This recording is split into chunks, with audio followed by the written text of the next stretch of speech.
Pemirsa, warga Kampung Anggur Sari, Kelurahan Neglasari, Tangerang, Banten memanfaatkan lahan tidur di wilayah mereka untuk menanam beragam jenis sayuran organik. Kebun organik ini dikelola bersama dan hasilnya dapat dimanfaatkan untuk memenuhi kebutuhan pangan warga dan sisanya dijual ke pasar tradisional terdekat.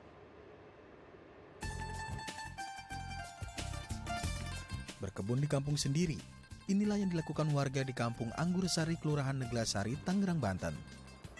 Dengan memanfaatkan lahan tidur seluas 200 meter persegi, warga di kampung ini membuat kebun dengan menanam berbagai jenis sayuran, seperti bayam, kangkung, pakcoy, selada, dan sawi. Sebagian besar warga yang bertani sebelumnya adalah ibu rumah tangga. Mereka menjadi petani berkat program yang dijalankan oleh Paguyuban Sosial Marga Tionghoa Indonesia atau PSMTI yang bertujuan meningkatkan pangan lokal serta meningkatkan laju perekonomian warga. Untuk meningkatkan efektivitas program ini, PSMTI bekerjasama dengan produsen bibit sayuran untuk memberikan edukasi cara mengelola pertanian dan mengantisipasi hama yang menyerang kebun mereka. Jika masa panen tiba, warga yang ikut berkebun dapat mengonsumsi hasil tani mereka atau menjualnya di pasaran. Ya, untuk mengetahui bagaimana mengedukasi masyarakat untuk giat berkebun di kampung tersebut, kita telah terhubung dengan Mas Hardi selaku Kepala Bidang Pemuda PSMTI Provinsi Banten. Selamat pagi Mas Hardi, apa kabar Mas? Ya, pagi Mas Andrew, kabar baik di sini. Baik, Alhamdulillah. Mas Hardi, bisa diceritakan Mas, ini dari mana bisa mendapatkan ide membuka lahan untuk berkebun dan bagaimana cara mengajak masyarakat agar mau juga ikut ke lapangan untuk berkebun Mas? Awalnya sih sesuai dengan nama organisasi kita, Paguyuban Sosial Marga Tionghoa Indonesia, kami khususnya di Provinsi Banten, kami itu biasanya menjadi perpanjangan tangan dari para donatur untuk membagikan sembako selama masa pandemi COVID ini. Namun, di sela-sela kegiatan itu kita mulai berpikir, wah, apakah tidak lebih baik kalau kita memberi kail daripada terus-menerus memberi ikan?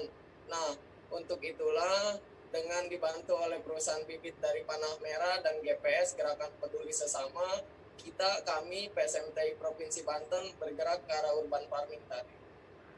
Oke, nah ini sebenarnya satu gerakan yang inovatif ya. Betul. Bagaimana ya tadi balik lagi, bagaimana kalau masyarakat dikasih kail dan bisa memancing sendiri dan Ya. mengelola sendiri. Nah ini ada lumbungnya dan bagaimana pemanfaatannya, pengelolaannya bagi masyarakat dan warga sekitar sendiri, Mas?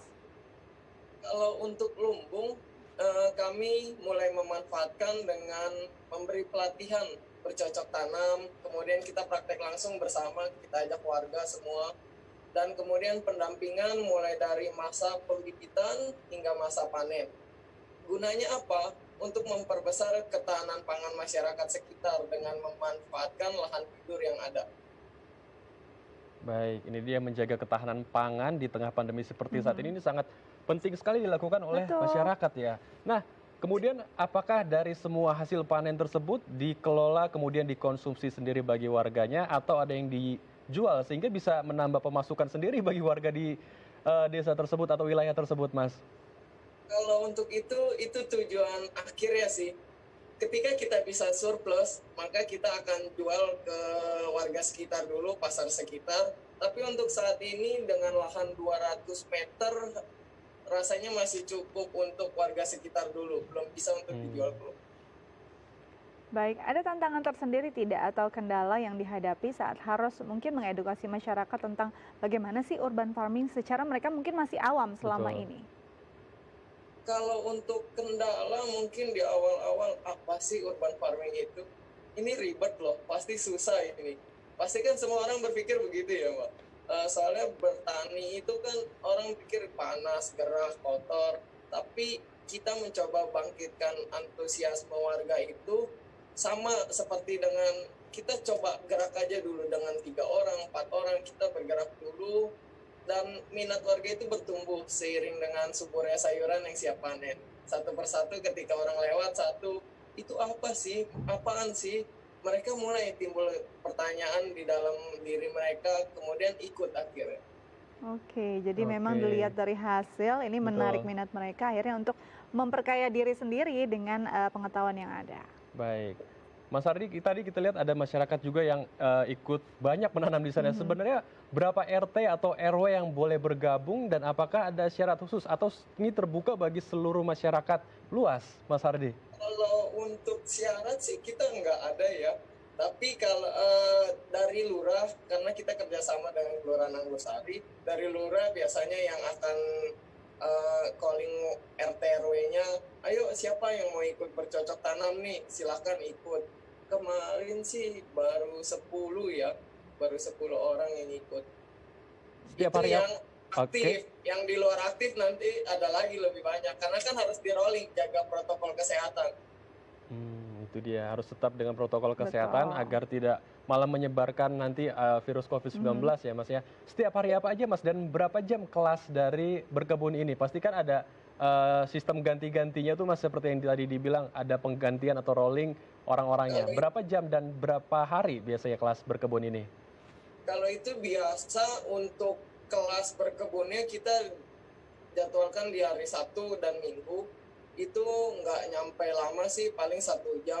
Karena basic aja, teknik penyiraman, berapa kali harus disiram, terus mengatasi hamanya bagaimana.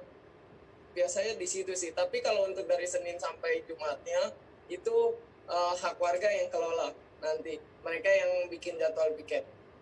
Baik, Jadi dari kegiatan urban farming sendiri apa saja dan produk apa saja atau sayuran apa saja nih yang sudah dipanen dan bisa dinikmati oleh warga?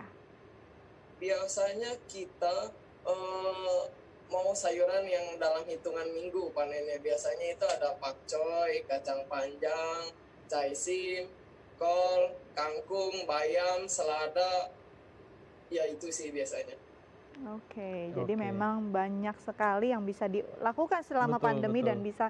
sebenarnya bisa juga kita lakukan di rumah ataupun di lingkungan kita sendiri ya. Ya, Baik, baik. terima kasih banyak Mas telah berbagi cerita bersama kami di Halo Indonesia. Tetap sehat dan jaga kesehatan dan selalu semangat beraktivitas. Baik, terima kasih Mbak Dika, Mas Endo. Terima kasih kembali.